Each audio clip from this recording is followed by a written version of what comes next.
We began, I guess, right before Christmas, reading the Gospel of John.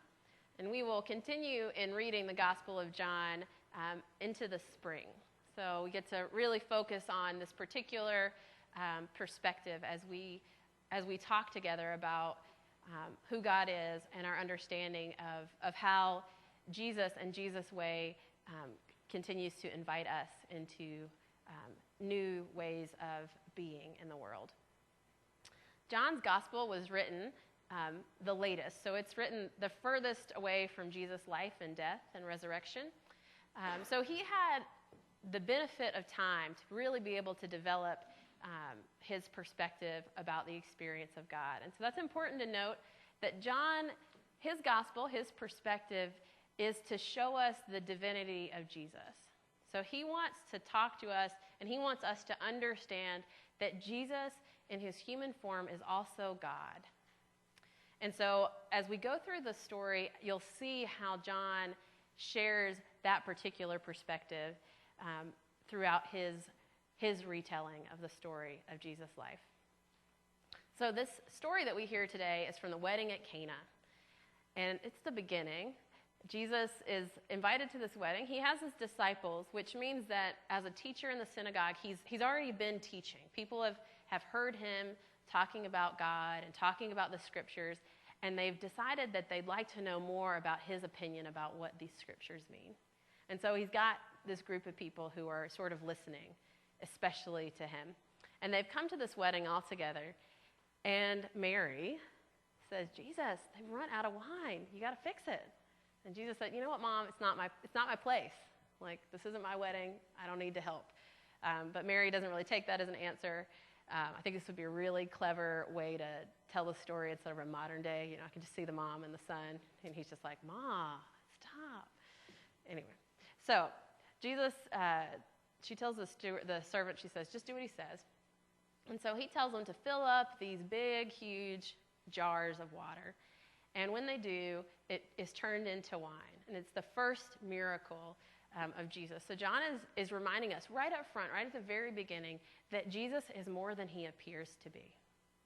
And at the very end of this passage, we hear that the disciples begin, just in this moment, to see something different about Jesus.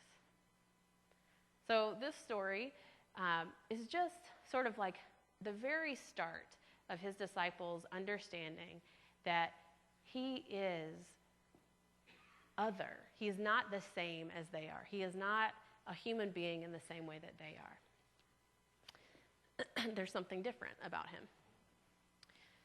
A couple of years ago in Indianapolis, I was talking to a gentleman who I didn't know very well, but we had met each other a couple of times, and we got into this conversation about faith. And so we knew enough about each other that I knew when we started having a conversation that I really did not want to talk about it. I did not want to have this conversation. But I got myself into trouble because a couple years before that, I decided that if anybody ever wanted to talk to me about faith in any way, I would do it. So note that for your own commitments, all right? It will come back. There will be an opportunity. So I decided, I said, well, you know, I really want to be open to conversations with people. So even though I don't want to have this conversation, and even though I think I already know what we're going to talk about, I'm going to just listen and be open to what this is. So we had this really interesting conversation about, mostly about community and how people are in relationship and what's the best way. And so he would kind of talk to me about his perspective, and I would share with him about what I believed about God making us for relationship and what those relationships should look like. And it turned out to be a really great conversation. And at the end of the conversation, he looks over at me and he says, I still don't know that I really think that the church is a good idea. Because it could come up, my job and all that kind of stuff would come up. He goes, but I feel a little bit better about Christianity after talking to you. Right? So I walked away thinking, that has been a successful conversation. Because I don't go into any conversation thinking, I'm going to get you to where I am. in 20 minutes or less. That's not the point. The point is that we are invited to be open to the conversations, to the people that are around us. And in that openness and that desire to be in relationship with somebody, to understand who they are and where they come from, and to share with them who we are and where we come from, that in that conversation, in that interchange of ideas, that God is there, opening up opportunities for us to talk with one another and to know one another, and through us to know God. This is the reason why having conversations are so important. And this is the reason why we as a congregation are going to practice spiritual conversation. Because it's in those moments of openness, those small, sometimes seemingly insignificant moments of connection, that God can be shared. Because whenever you guys are out in the world, I guarantee it, you share your experience of God with others. You share love and grace and peace and joy and patience and kindness and compassion. You share all those things all the time. But I'm inviting you, and I think God is inviting us, to share those things on purpose, with intention. Because how many of you could get through a whole week and not talk to anybody new? I think, let's think about it. Like, how many of you could go through your whole week and not meet anybody that you've never met before and have like a conversation? Like, not people at the grocery store. Some of you. All right, well, we'll let that settle into your brains. I think I could probably do it, but I don't often. Mostly because I made that decision long ago that I would talk to people. See how it comes back? It just sort of spirals out of control, guys. God does lots of things that I don't expect anymore. Well, what would it look like if during your week you sought out opportunities to talk to people that you didn't know very well? What would that be like for you? And if you did seek out these opportunities, if you got them, what would you do? I have had some conversations with some of you who have told me about conversations that you've had. Somebody has come to you and they said something and you felt like you could have followed up with something about your own experience of love and grace in the context of the Christian community that you are in, but you just weren't sure how to kind of broach the subject. So we're going to talk in the next 7 weeks about 7 ways that Jesus engaged in conversation. And just so my memory doesn't leave me, we're going to talk about asking questions, about listening, about noticing, about loving people, about how we make connections and serve together. We're going to talk about how Jesus shared what he knew about God with the people he talked to. And we're going to talk about prayer as a part of how to have the kind of conversations that God is inviting us to have. When I was home, we had dinner with some old friends. And so these people have known me since I was born. And so it's always fascinating, you know, these 31 years, and they kind of come back and they remember all these moments. And my mom, Bobby and I were talking about how we had been here and we're starting to make friends, but it's just not the same. It's hard, you know, because new friendships are different. And my mom said, I read somewhere recently that you can't make new old friends. You can't make new old friends. Because old friends are people that you have known, that you have shared life with in a way that connects you, that is an abiding love and care for one another that you don't get when you first meet. Now, I don't know how many of you can remember the first time that you met each other. But I'm willing to bet that you could tell me, if I sat down with you, how these relationships that you have with one another have developed over the years. Now, when you first met each other, did you just go right out and tell them the deepest care or concern or hope that you had? Probably not.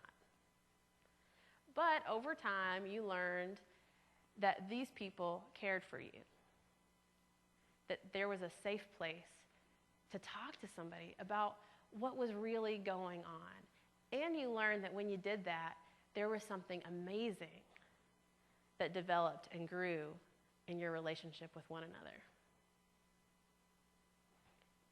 That is a gift that some people don't know. And that is a gift that you bring to this conversation you have with anybody, somebody that you've just met or somebody that you've known for years. You guys have the capacity to have the kinds of conversations that people are aching to have.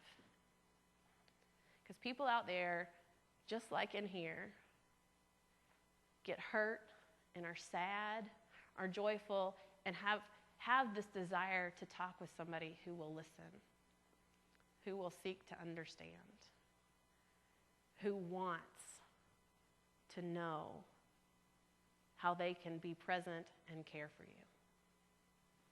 And that's what we're going to do.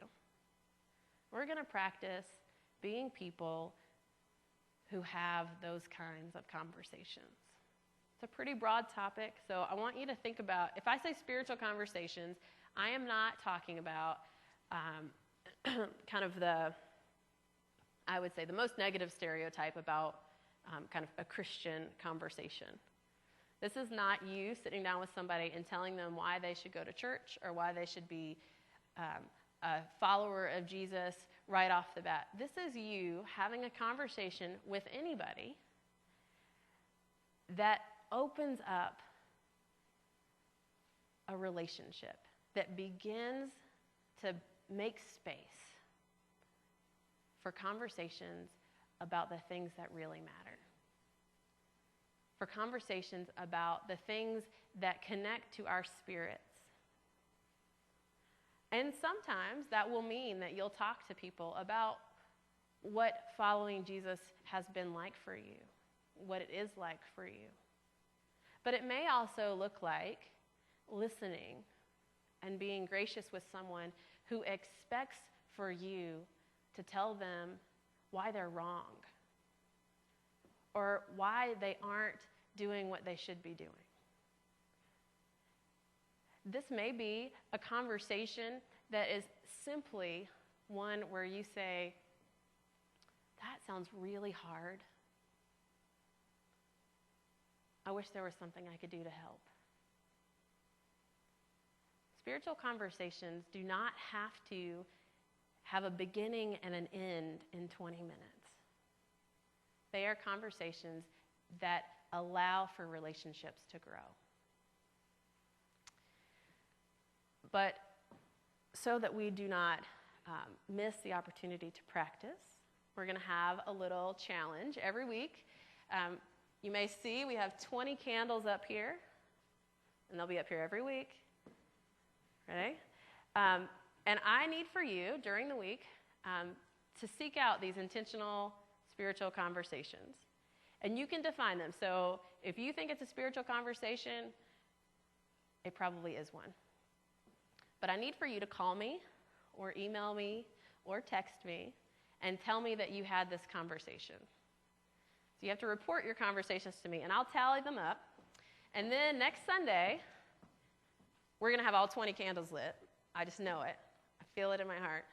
But if we don't, if we only have 10 candles lit, then we all know that we've got some more practicing to do. And every week we'll do that. So it'll help us be accountable to one another. And we will have some opportunities later on to talk about what it's been like, these conversations that we've had with other people. In John's gospel, we heard about a wedding.